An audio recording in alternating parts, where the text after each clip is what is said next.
Pemirsa, masih dalam segmen sesi tanya jawab. Kali ini giliran para calon wakil gubernur yang akan saling berinteraksi dan berargumentasi untuk mempertajam visi misi unggulan yang diusung. Dan para calon wakil gubernur masing-masing akan diberikan waktu untuk bertanya selama 1 menit, untuk menjawab 3 menit, untuk menanggapi dan menanggapi balik masing-masing 2 menit. Dan sementara itu pasangan calon gubernur juga diperkenankan untuk menambahkan jawaban atau tanggapan selama waktu berbicara masih tersedia. Langsung saja kami persilakan calon wakil gubernur nomor urut 1 bertanya pada calon wakil gubernur nomor urut 2. Waktu bertanya 1 menit dimulai saat berbicara. Gus Yassin, alhamdulillah bisa nanya jenengan di dalam debat wakil gubernur ya Gus, bukan wali kota. Pertanyaannya begini Gus, saya ini jalan-jalan kampanye ke 35 kota kabupaten. Ada kemudian nemu problem pendidikan, ternyata ada pelarangan studi tour maupun wisuda untuk anak SMA SMK. Nah, kalau menurut pandangan Gus Yassin gimana ke depan? Terima kasih. Ingin ditambahkan Bapak? Baik, selanjutnya kemudian kepada calon wakil gubernur nomor urut 2 untuk menjawab. Waktu Anda menjawab 3 menit dimulai sejak Anda berbicara. Terima kasih Mas Hendy yang saya sayangi. Dari awal sampai sekarang Mas Hendy selalu bertanya, kok rasa-rasanya tendensius terus ya. Seandainya saya jawab ini juga nggak baik. Seperti wakil gubernur tadi sudah disampaikan oleh Mas Hendy akan memberikan masukan kepada gubernur. Itu pun saya sudah melakukan Mas. Sehingga mohon maaf Mas, kalau saya jawab ini juga nanti akan ada yang nggak enak di antara kita karena kita semua adalah sahabat. Akan tetapi perlu saya sampaikan bahwa apa yang ditanyakan oleh Mas Hendy, bagaimana kita melakukan study tour yang mana itu ada pelarangan. Sebenarnya yang dilarang itu bukan study tournya Mas, akan tetapi pungutan-pungutan yang tidak diperbolehkan oleh undang-undang, oleh perda yang dilakukan oleh stakeholder yang ada di sekolahan. Karena memang sekolah negeri itu diatur sedemikian rupa. Karena sekolah negeri itu dibiayai oleh APBD. Kita tahu, saya juga pengelola Mas pendidikan. Kami memiliki pendidikan. Maaf ya Mas, kalau saya ngomong tolong bisa didengarkan supaya jenengan juga ikut paham bahwa sekolah-sekolah swasta diperbolehkan kok Mas melakukan study tour, sehingga nanti regulasinya aja yang harus diatur, bagaimana kesepakatan antara guru, antara murid, antara stakeholder yang ada di pendidikan. Terima kasih Mas. Waktu masih tersisa, mau digunakan atau cukup? Cukup. Kami persilakan calon wakil gubernur nomor urut 1 untuk menanggapi. Waktu 2 menit. Waduh Pak Yai, saya marah, mohon maaf. Saya nggak pernah tendensius ke panjenengan, saya hormat sama panjenengan. Tapi begini Gus, tinggal dijawab aja. Ke depan saya begini begitu, karena menurut saya pengalaman adalah guru yang terbaik. Jadi bagaimana kemudian study tour itu bisa diperlakukan asal tadi tidak ada yang merasa terpaksa, tidak ada pungutan liar dan lain-lain. Bahkan waktu kami jalan-jalan ada satu kendala, anak-anak yang masuk ke SMA SMK negeri di kelas-kelas awal. Apa itu? Mereka kesulitan Gus untuk mendapatkan seragam. Karena seragam itu ternyata cukup mahal harganya. Maka insya Allah tidak hanya pendidikan yang gratis. Kalau Andika Hendy nanti menjadi gubernur, wakil gubernur, seragam pun akan kita gratiskan. Supaya masyarakat yang ada di Provinsi Jawa Tengah ini bisa kemudian merasakan bagaimana konsep pendidikan dengan mudah, gratis, dan juga bermanfaat untuk masyarakat. Yang berikutnya, beasiswa juga kita akan berikan, kemudian juga bagaimana mengintensifkan program magang. Senang ya kalau nanti anak-anak SMA, SMK kita bisa ke Jepang, ke luar negeri, dan lain-lain. Jadi itu pasti akan menambah ilmu mereka. Dengan pengalaman dan jaringan yang dimiliki Pak Andika dan kita teman-teman kita semuanya, saya rasa proses magang sampai ke luar negeri itu bisa dilakukan. Dan itu akan membuat pengalaman, wawasan adik-adik kita yang ada di SMA SMK negeri ini bisa bertambah banyak. Dan dengan begitu, pada saat mereka pulang ke Indonesia, mereka pulang ke Jawa Tengah, mereka kemudian akan bisa mendapatkan atau menularkan pengalamannya, wawasannya selama di luar negeri tersebut. Yang tidak kalah penting adalah guru-guru. Nanti guru-guru juga akan kita perhatikan kesejahteraannya. Terima kasih. Ya. Masih ada waktu? tersisa? Masih ada waktu Bapak, cukup? Baik, selanjutnya calon wakil gubernur nomor urut 2 untuk menanggapi balik, waktunya 2 menit. Terima kasih Mas Hendi telah membenarkan apa yang saya sampaikan bahwa dirembuk antara guru, siswa, dan stakeholder sivitas pendidikan yang saya sampaikan tadi. Saya rasa Mas Lutfi, gubernur saya tadi sudah memberi nerangkan. Kita memiliki program sekolah gratis. Guna apa? Tadi disampaikan ada, kita beri seragamnya. Bukan hanya seragam, buku pelajarannya kita juga akan beri. Tadi sudah disampaikan semuanya. Dan saya senang kok kalau anak-anak kita itu lebih pintar, memiliki pengalaman ke luar negeri, ke daerah-daerah tertentu. Itu tadi sudah saya sampaikan, Mas. Jadi sebenarnya kita sama. Dan Mas Hendi juga mengapresiasi apa yang saya sampaikan bahwa sivitas akademisi di SMA, SMK, guru, anak-anak didik ketika itu tidak ada keterpaksaan diperbolehkan, yang saya sebut adalah regulasinya. Terima kasih Mas. Waktu masih tersisa, mau digunakan atau cukup? Ada beberapa hal yang perlu saya sampaikan terkait dengan anak-anak didik kita.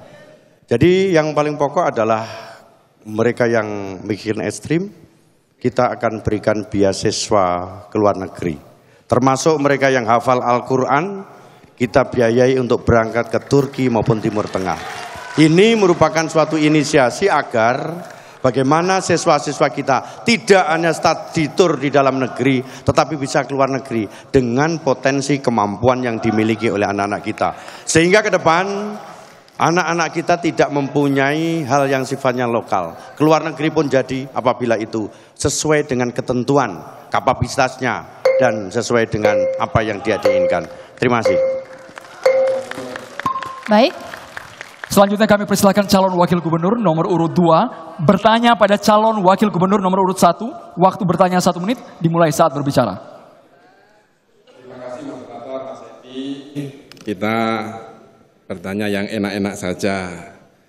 Bahwa Jawa Tengah memiliki kekayaan alam yang luar biasa, potensial untuk dikembangkan menjadi olahraga rekreasi berprestasi. Yang saya tanyakan, Mas Hendi, ke depan apa olahraga rekreasi prestasi yang akan Mas Hendi kembangkan selain Borobudur maraton dan sepeda downhill, dan bagaimana strateginya? Terima kasih Mas, monggo. Ingin ditambahkan Bapak, ada waktu? Cukup. Baik, selanjutnya calon wakil gubernur nomor urut 1 untuk menjawab, waktunya 3 menit. Ya, terima kasih Gus Yassin. Saya rasa saya sangat setuju bahwa olahraga ini bisa membuat sebuah wilayah bisa berkembang maju. Tidak hanya generasi mudanya yang punya kemampuan untuk mereka bisa menjadi juara di bidang tersebut, tapi juga potensi wilayah yang ada di Provinsi Jawa Tengah itu juga bisa berkembang. Kenapa? Karena didatangi oleh para olahragawan, penonton, ofisial maupun pelatih. Kalau ada 2 yang sudah disebut Gus Yassin, salah satunya maraton, kemudian tadi downhill. Saya rasa masih banyak tempat lain yang bisa kita kemudian garap.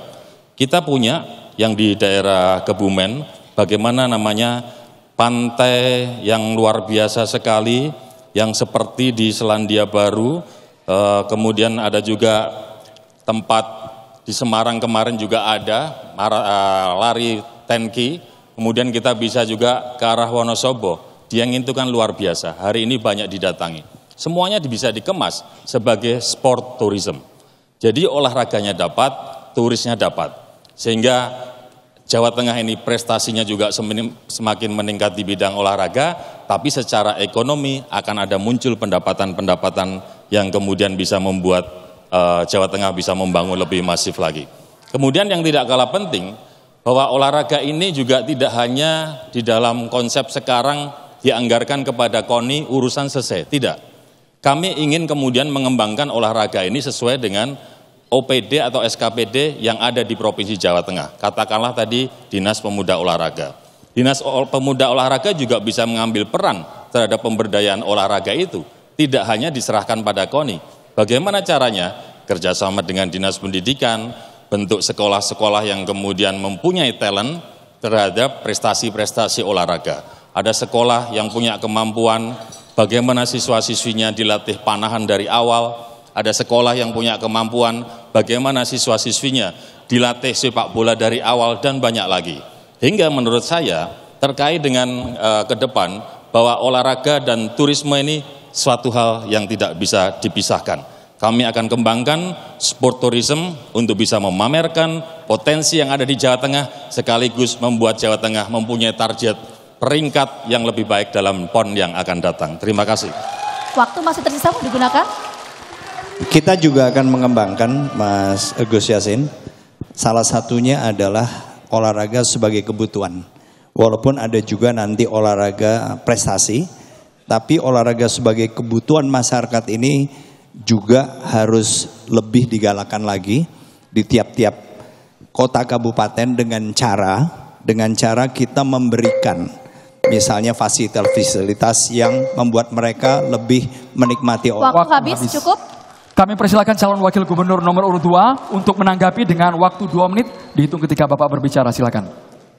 Terima kasih Mas Hendy atas jawabannya. Yang saya maksud di sini adalah berprestasi dan pengembangan pariwisata yang ada di Jawa Tengah. Perlu kita ketahui bahwa Jawa Tengah memiliki potensi Laut Jawa, Laut Selatan, Laut Utara, ada Sungai Elo, ada Sungai Probo, Sungai Serayu, Sungai Bengawan Solo, Waduk Gajah Mungkur, dan Waduk Sempor. Juga banyak ratusan-ratusan waduk, termasuk di kota Semarang ada kampung laut, yang mana anak-anak atau masyarakat Jawa Tengah ini suka mancing. Maka ke depan dengan potensi tersebut, kita akan mengadakan turnamen mancing skala dunia terbesar di Asia. Dengan apa? Kita akan menggandeng pemerintah pusat karena kami memiliki kedekatan dengan pemerintah pusat. Sehingga untuk mengadakan ini itu akan lebih mudah. Untuk mengembangkan tentu tadi kalau Mas Hendy itu berbicara potensi-potensi wisata di Jawa Tengah, kami sudah akan melakukan. Seperti yang disampaikan Mas Lutfi, gubernur kami, merevitalisasi wisata religi, mulai dari Sunan, ada Sampokong, ada Borobudur, itu akan kita revitalisasi dan kita akan promosikan Mas, yang sudah ada. Tadi juga kita sampaikan juga oleh Mas Lutfi, kita akan membuat 1000 desa wisata baru. Tentu dengan cara-cara digitalisasi, transformasi desa. Di Jawa Tengah masih ada 102 blank spot internet. Maka kami akan merangkul industri telekomunikasi untuk menyediakan sinyal atau layanan internet di desa-desa blank spot tersebut. Terima kasih. Baik, selanjutnya calon wakil gubernur nomor urut 1 untuk menanggapi balik, waktunya 2 menit. Iya, konsepnya sama ya. Bagaimana mengembangkan potensi pariwisata di Jawa Tengah, bagaimana meningkatkan sisi olahraga di Jawa Tengah. Jadi sama Gus, nggak ada masalah. Jadi semuanya baik untuk masyarakat Jawa Tengah dan pemerintah provinsi. Problem yang sedang kita hadapi di dunia olahraga di Jawa Tengah adalah bagaimana kemudian atlet-atlet yang ada di Jawa Tengah ini bisa mendapatkan bantuan support atau perlakuan yang baik dari pemerintah provinsi. Kenapa? Karena dari sekian lama, sekian tahun, pada saat menjelang PON, banyak atlet-atlet kita yang pindah keluar kota, pindah keluar provinsi. Kenapa? Di Jawa Tengah katanya fasilitasnya kurang baik, kesejahteraannya kurang baik. Nah, disinilah yang tadi saya sampaikan Gus, bahwa Dinas Pemuda yang ada nantinya pada saat kami berdua terpilih, itu juga harus membackup apa yang dilakukan oleh KONI Jawa Tengah. KONI ini biarkan kemudian mengembangkan atlet, Dinas Pemuda Olahraga yang notabene adalah milik pemerintah provinsi, itu harus mengembangkan bibit-bibit. Sehingga pada saatnya nanti kita nggak usah khawatir.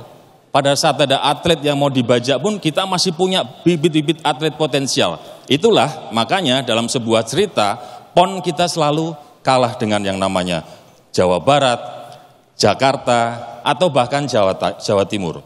Dua wilayah di barat dan timur yang secara resources ini mestinya kita juga mampu menandingi. Betul ya Pak Andika? Makanya ke depan kita akan tetap all out, mengembangkan tidak hanya olahraga berprestasi lewat KONI, tapi juga pembibitan atlet yang dilakukan oleh dinas-dinas pemuda dan olahraga di Jawa Tengah maupun kota kabupaten. Terima kasih Gus. Ya. Cukup Bapak, masih ada waktu? Cukup. Tepuk tangan yang berhadirin sekalian untuk seluruh pasangan calon malam hari ini.